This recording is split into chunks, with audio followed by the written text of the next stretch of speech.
Hi Taurus, this is Jav. Welcome po sa ating channel. At ito ay inyong Daily Gabay Tarot reading. Kung naka-resonate kayo, comment down. Kung hindi kayo naka-resonate, ibigay niyo po sa iba kasi general reading po ito. This is for you, Taurus.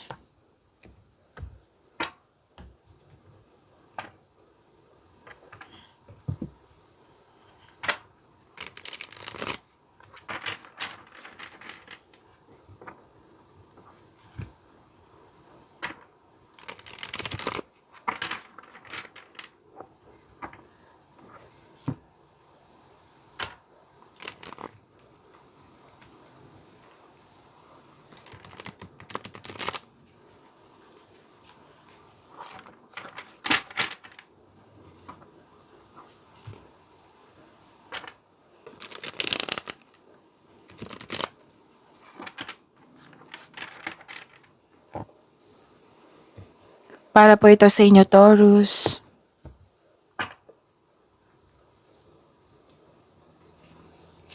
Maraming salamat po sa inyo patuloy na suporta at maraming salamat din po sa mga hindi nag-skip ng ads. Gamitin ang reading na ito bilang gabay lamang sa mga hindi pa nag-subscribe. Subscribe na po kayo at click bell notification para malaman nyo na may bago tayong video. Para sa mga gusto magpa-reading, comment po kayo ng personal reading. Again, comment kayo ng personal reading and check my reply sa comment section. Spirits Guide, mga ganap pa para kay Taurus.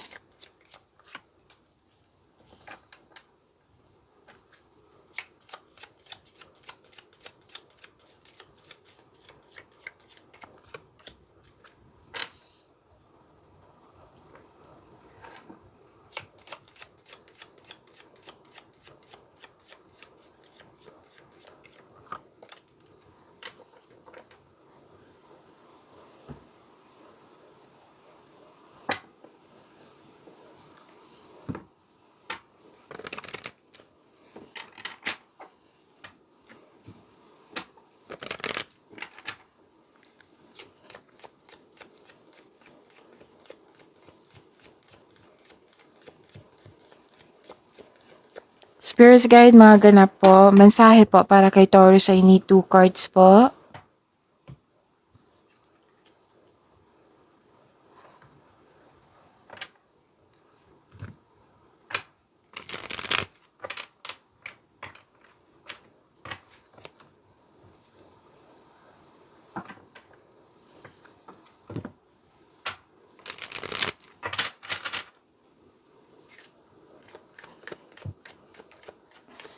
Spirits Guide, message po sa career and money ni Taurus.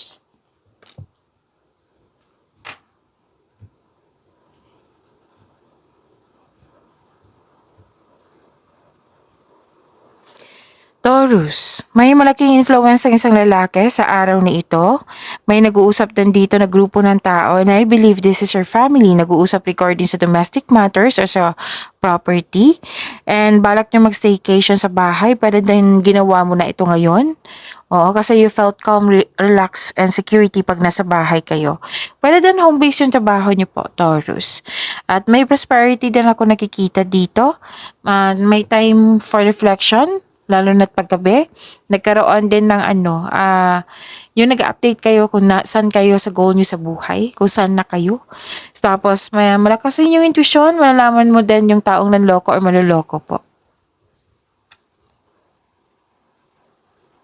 So, this is new beginning. A win-win outcome is forecast and a personal issue reaches resolution. Wow. And message for your career and money, spiritual work, open your heart to a spiritual career and heal the human heart. You are a light worker.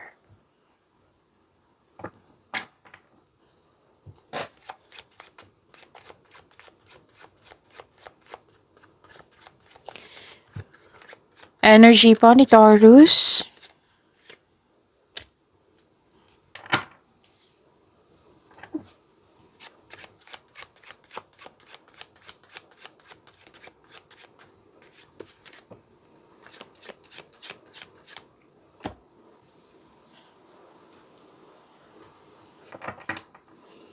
Kung may narinig kayo or may nakita kayong repeating message, Like for example na nanood kayo ngayon ng May 19 at May 20 nyo na video reading, Taurus, tapos may napansin kayo na repeating message, yan po yung pinupush ng cards nyo na kailangan nyo bigyan ng atensyon, solusyon, at aksyon kung maaari po. So ano yung energy ni Taurus?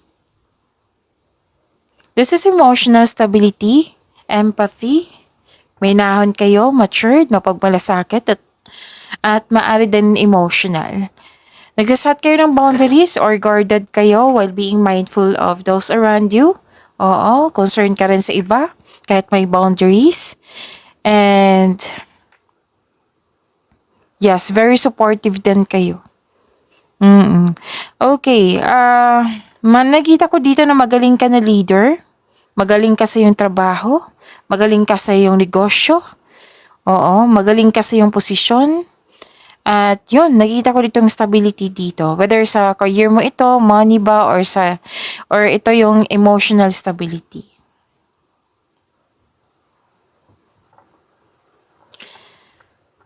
Okay. May concern lang po kayo sa immature na tao or oversensitive po. Pansin ko, Taurus, parati tong concern mo. It might be kasama mo to parate. So, pwedeng naiirita ka sa kanya. At tsaka, mag-ingat kayo sa mag-ingat kayo sa sasabihin mo sa isang tao, baka nagkataon na naging sensitive siya. Yung good intention yung sa'yo, yung wala lang sa'yo, pero sa kanya, big deal na, masama na para sa kanya. Meron mga ganyang ganap ako nakikita. So, nang dahil sa pagiging sensitive nito, so magkakaroon ng pag-uusap. Oo. Magkakaroon ng pag-uusap, ikaklaro mo talaga na magkaroon siya ng confrontation dahil sa hindi maganda yung mga sinasabi niya, mga ginagawa niya. Ang sabi ng card nyo dito, Taurus, na magbigay kayo ng time for yourself. Kasi wala ka ng time for yourself, you may be taking life too serious.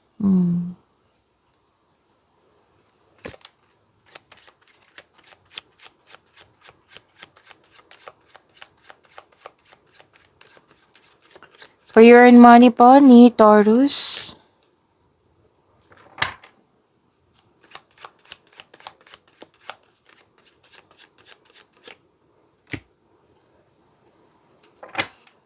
Puro new beginning yung sinabi dito sa inyong career and money. So, prepare yourself sa pagbabago na ito.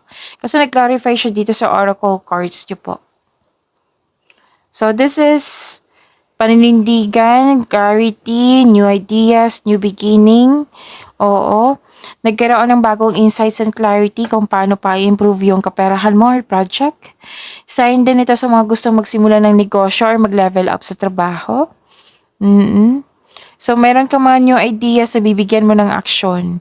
So, dalawang card na mismo nagsabi dito na magkakaroon talaga ng confrontation sa isang tao.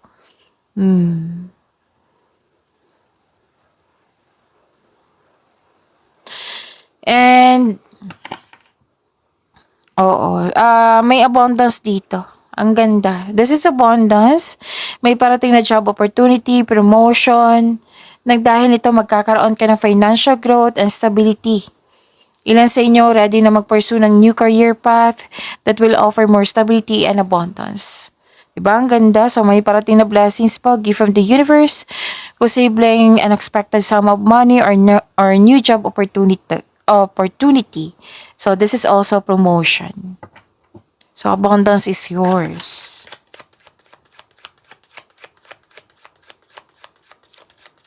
Love life, self-love, partnership, and romance, the Taurus.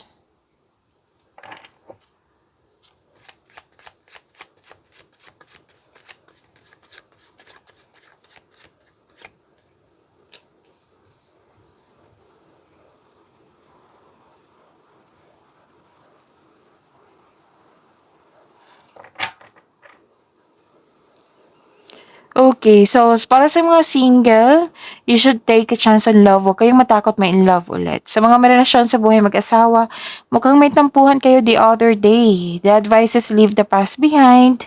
It's never too late to begin again. Mag-usap at magpatawad po. At may nakita ko ditong you're slowing down, nagbigay ka ng mahabang pasensya. You're exercising your patience po. Pwede may delay din sa travel, delay sa hinihintay nyo. Oo. So, yun, habaan ng pasensya, sabi po ng card. Pag-imanin niyo po yung blessings sa binigay sa inyo, Taurus. See you tomorrow. Maraming salamat po.